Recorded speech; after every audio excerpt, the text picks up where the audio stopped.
Bounce. With deep, we bounce. With shallow, we walk.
Yes, crocodiles swimming in the distance.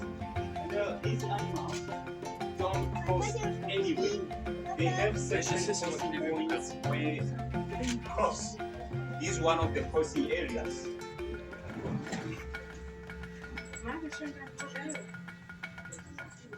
Ils sont pas rassurés, les éléphants.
Catch up with their real color.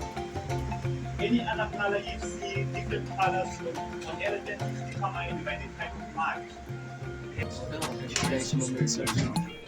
Ja, dit is uniek.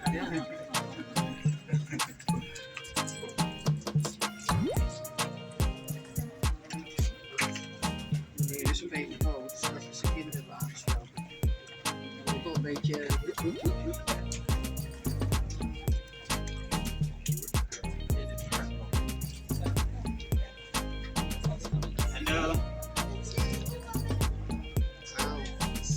Dit is echt mooi.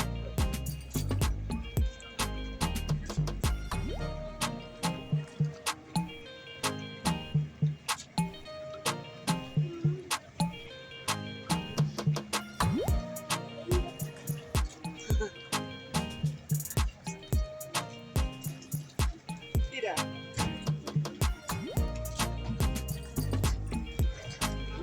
Ik hoop dat ik.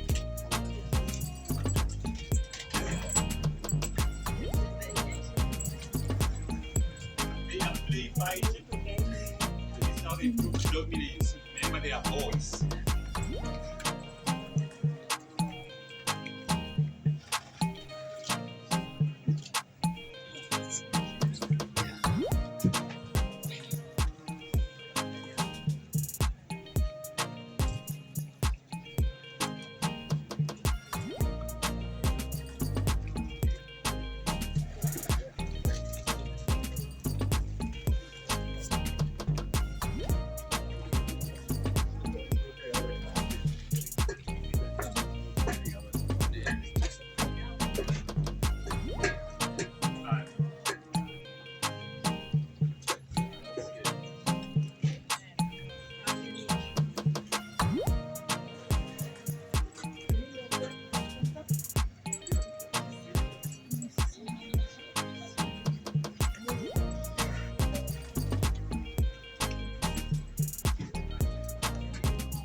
Morning guys, morning from the Sedudu bar at Chobe Safari Lodge.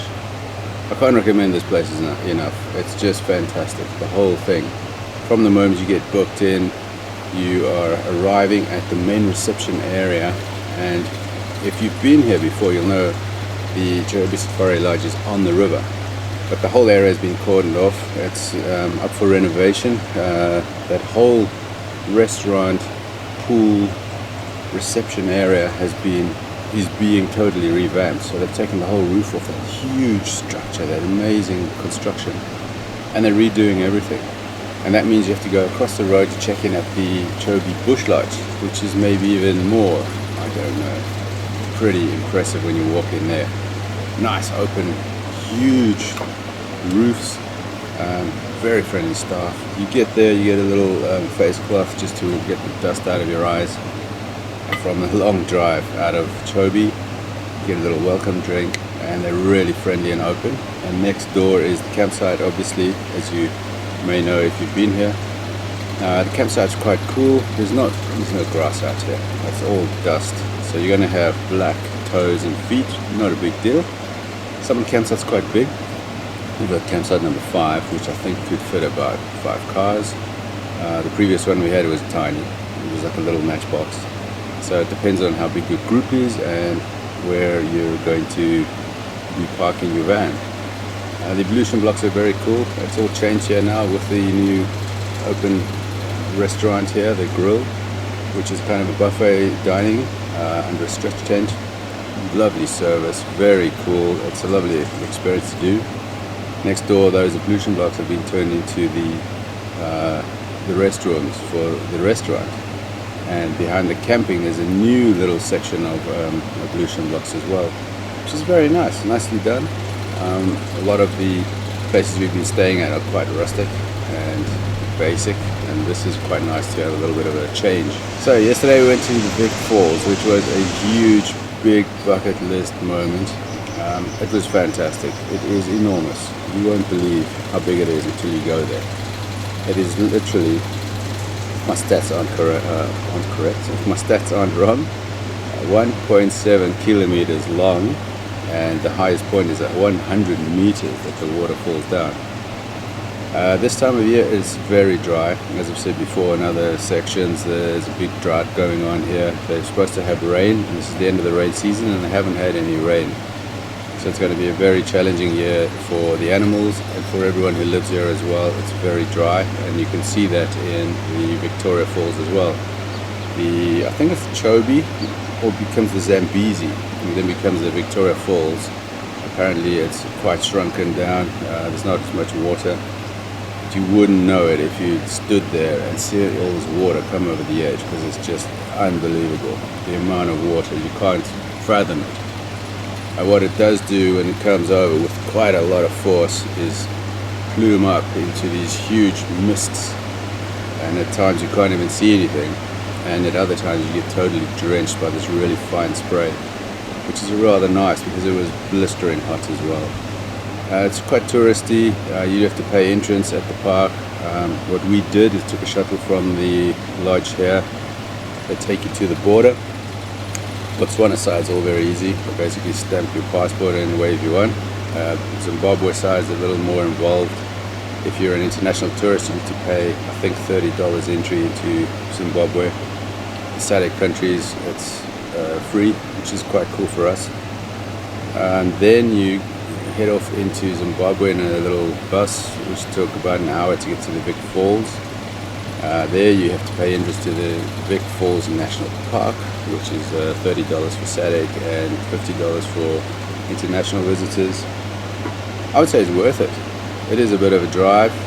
It's very hot. It costs you a bit of money, but it's what an experience. It's like a tropical jungle out there.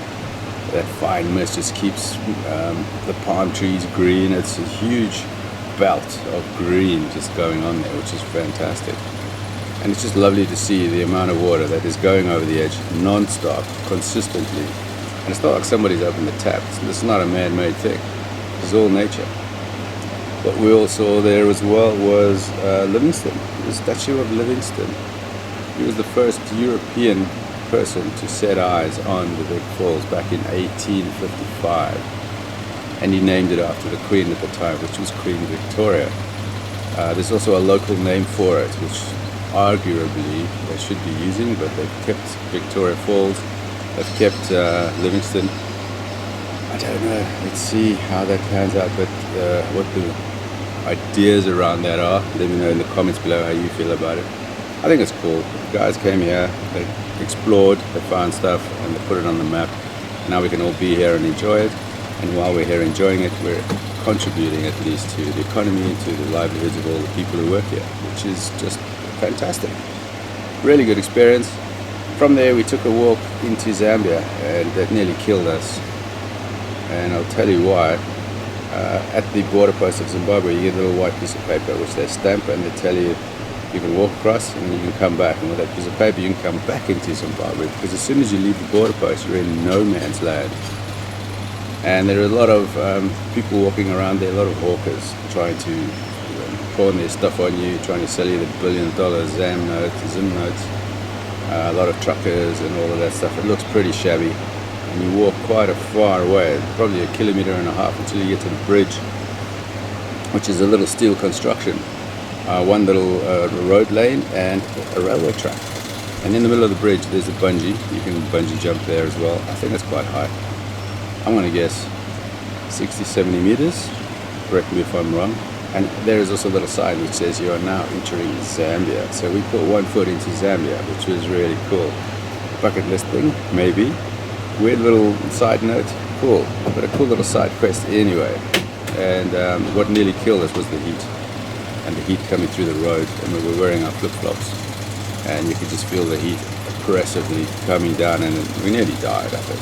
Luckily there was somebody there, a little side shebeen selling a bottle of beer, so the beer saved our lives. Yep. So yeah, Chobe Safari Lodge, brilliant. You can do everything here. You actually come here, spend a whole week here, and just go and do your daily trips. Do a trip along the Chobe Riverfront safari, do a boat ride, sunset cruise, which is really nice. Come here, have a sundowner, go to the big falls. You can go tiger fishing, which we didn't get to do this time, so we'll have to come back. There's no choice. You can do river cruises, little private boats. You can go exploring in town, do a cultural tour if you like. You can take a safari game viewer into the Chobe, which is literally there next door, and spend a whole day or a half day and go and do that. You can hop the border if you like. Bit of fun, bit of an adventure. It's just a fantastic place to be, and this lodge itself is just brilliant. And to come here as a campsite guest and have access to everything is just next level. So I can't recommend it enough, as I've said. I'm quite curious to see what it would be like next year when the Safari Lodge itself has been done, because the Bush Lodge is not on the river's edge, and that does make it a little bit more charming, a little more energy for me. We also did a sunset cruise on one of those boats. Yeah, it's very touristy, but it's very nice actually to see the animals from the river instead of viewing the river from the road. There's quite a lot of animal life out here, a lot of buffaloes, a lot of hippos which you see grazing out during the daytime, which is unusual for them. And we were told that's because the competition for the greenery, for the, let's say, food, the nourishment if you like, is so big between the elephants and the buffaloes that the hippos need to do that, because if they only come out at night there's probably nothing left. So quite interesting to see a lot of those on the land. A lot of elephants, mega amount of elephants. As a hippo, a crocodile just relaxedly floats by right here, which is cool. Elephants also, it was nice to see them swimming through from the island onto the mainland, which was really very unique to see, which we've never seen before. Very nice experience. Yeah, I would definitely recommend it. Come here, spend some time. Botswana rules.